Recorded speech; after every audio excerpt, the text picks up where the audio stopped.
तर मंडळी आज असं संडे आणि त्यामुळे माझ्या चेहऱ्यावर तुम्ही स्माईल बघू शकतास. आणि संडे म्हटल्यावर आज काहीतरी स्पेशल असतं ना, तर आज आणलं होतं मी बाजारात ना मुंडी.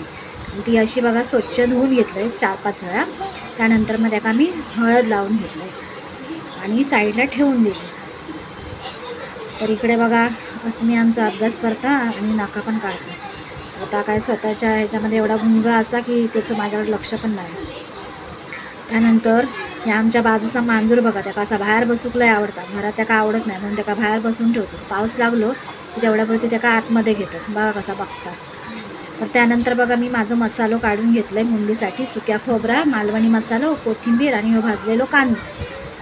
तर तुमका जेवढा जाड हवा घट्ट हवा त्यानुसार तुम्ही वाटण वाढवू शकता. आणि माझ्याकडे ऑलरेडी कांदा खोबऱ्याचं वाटण होतं, त्याच्यात मी फक्त थोडंसं गरम मसाला टाकले. त्यानंतर मिक्सरला लावूसाठी मी त्याच्यामध्ये एक टोमॅटो ॲड करून घेतले आणि मिक्सरला लावून घेतले वाटण. तर त्यानंतर मग आपण फोडणीची तयारी करूया. फोडणीसाठी मी एक कांदो कापून घेतलं आहे आणि त्यानंतर मग कुकर ठेवलं आहे, त्याच्यामध्ये तेल गरम केलं. तेल गरम झाला तसा मग मी कांदो टाकून घेतले. तर कांदो आपण आता चांगलं लाल होऊ द्यायचं. तर कांदो बघा लाल होता. तर कांदो लाल झालो की माझ्याकडे आधीचा वाटण होता कांद्या खोबऱ्याचा आणि त्याच्यामध्ये गरम मसालो टाकलेलो होतो, पावडर गरम मसाल्याची घरी बनवलेली. ती मी त्याच्यामध्ये टाकून घेतली आणि चांगला परतून घेतला. व्यवस्थित परतून घ्यायचा.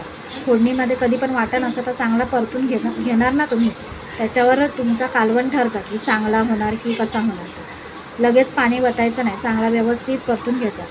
ह्या परतून झाल्यानंतर मग मी आत्ता जा वाटण केलं कांदा खोबऱ्याचा त्या मग मी मिक्सरमधला टाकून घेतलं. टाकून घेतल्यानंतर मग आपण व्यवस्थित पळ्यान एकजीव करून घ्यायचा, त्याच्यामध्ये चांगला एकत्र होऊन द्यायचा. पळ्यान हलून चांगलं एकत्र करायचं. तर हे आता व्यवस्थित माझा परतून झाला. मी आता बकऱ्याची मुंडी टाकून घेते त्याच्यामध्ये. बकऱ्याची मुंडी टाकून घेतलास की ती पण चांगली व्यवस्थित परतून घ्यायची, एक जीव होईपर्यंत परतून घ्यायची. तर ही आता मी व्यवस्थित परतून घेत आहे. जोपर्यंत साईडनी तेल सुटत नाही तोपर्यंत आपण त्याच्यामध्ये पाणी टाकायचं नाही. कारण साईडनी तेल सुटला की मग समजायचं की बाबा व्यवस्थित म्हणजे त्याच्यामध्ये मसालो एकत्र परतून झालेलो असेल. तर आता बघा मी ह्या एकत्र करते आणि 1-2 मिनटं त्याच्यावर झाकण ठेवून तेल सुटेपर्यंत आपण वाट बघूया. त्याच्यात मी झाकण ठेवलं आहे. तर झाकण ठेवलेलं मी दाखवले नाही, पण झाकण ठेवायचं आपण. असा परतून झाला की त्याच्यावर झाकण ठेवायचं अगदी अर्धा 1 मिनिटाचा. आता जास्त वेळ ठेवलाच तर खाली वाटात परतू शकतो, त्याच्यामुळे 1-2 मिनटंच आपण झाकण ठेवायचं. आणि झाकण ठेवलेलं दाखवलं नाही.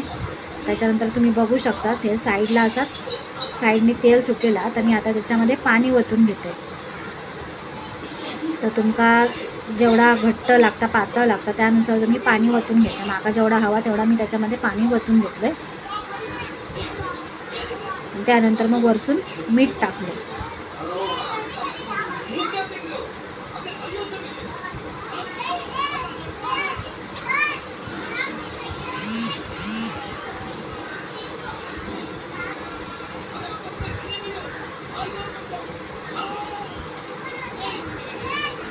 ह्या बघा माका जेवढं पाणी मिळतं तेवढं मी टाकलं आहे. आणि त्याच्यानंतर मी आता मीठ टाकलं आहे. मीठ टाकून झाला की मग कुकरचं झाकण लावून घ्यायचं. आणि मी 4 शिट्टे काढते. तुमका जेवढे शिट्टे हवे, तुमका जेवढा शिजलेला आवडता तेवढा घ्यायचा. पण 4 शिट्टे बरोबर असं. जास्त शिजवलं असतं पूर्ण त्याचं रेंदो होतं, म्हणजे शिजून पूर्ण गळतं.